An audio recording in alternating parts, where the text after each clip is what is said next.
दुनिया के टॉप अर्थशास्त्रियों में शुमार पूर्व पीएम डॉक्टर मनमोहन सिंह शायद इस क्षेत्र में कभी आते ही नहीं। मनमोहन सिंह जी के पिता चाहते थे कि वो डॉक्टर बने, जिसके चलते उन्होंने प्री मेडिकल कोर्स में एडमिशन भी ले लिया। लेकिन बाद में उन्होंने अपनी शिक्षा की दिशा बदली और फिर दुनिया को एक महान अर्थशास्त्री मिला। मनमोहन सिंह जी की बेटी दमन सिंह ने उन पर लिखी किताब में इस पूरी घटना का जिक्र किया।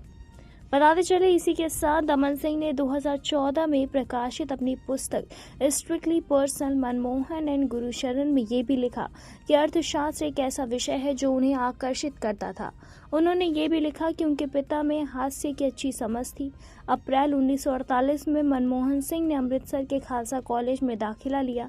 दमन ने अपनी पुस्तक में इसका उल्लेख करते हुए लिखा, क्योंकि उनके पिता चाहते थे कि वो चिकित्सा बने, इसीलिए उन्होंने 2 वर्षीय FSC पाठ्यक्रम में दाखिला ले लिया, जिससे उन्होंने चिकित्सा में आगे की पढ़ाई करने का मौका मिलता। कुछ ही महीनों के बाद उन्होंने पढ़ाई छोड़ दी। चिकित्सक बनने में उनकी रुचि खत्म हो गई। असल में विज्ञान पढ़ने में भी उनकी रुचि खत्म हो गई, जिसके बाद उन्होंने अर्थशास्त्र की पढ़ाई करने का निर्णय लिया। जिसके बाद मनमोहन सिंह जी ने पंजाब की यूनिवर्सिटी से ग्रेजुएशन और पोस्ट ग्रेजुएशन करने के बाद वो कैम्ब्रिज विश्वविद्यालय UK गए, जहां उन्होंने 1957 में अर्थशास्त्र में प्रथम श्रेणी ऑनर्स की डिग्री हासिल की।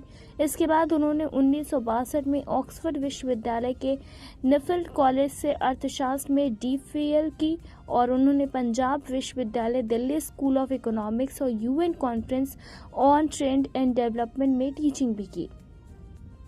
बाद में समय बीता गया, उन्होंने राजनीति का क्षेत्र में अपना कदम बढ़ाया और बतौर PM उन्होंने देश के कई महत्वपूर्ण आर्थिक सुधार किए। बताते चले इसी के साथ उनकी बेटी यानी कि दमन सिंह ने अपनी ही किताब में इस बात का जिक्र किया है। बताते चले पूर्व प्रधानमंत्री डॉक्टर मनमोहन सिंह का निधन हो चुका है। उनसे जुड़ी एक रोचक घटना का जिक्र उनकी बेटी ने अपनी ही इस किताब में किया था, जिसमें बताया गया कि उन्हें किस तरह इकोनॉमिक्स ने आकर्षित किया, वरना वो दूसरी फील्ड में जा रहे थे। फिलहाल उस पर आपकी क्या कुछ राय है, हमें कमेंट के जरिए ज़रूर बताएं।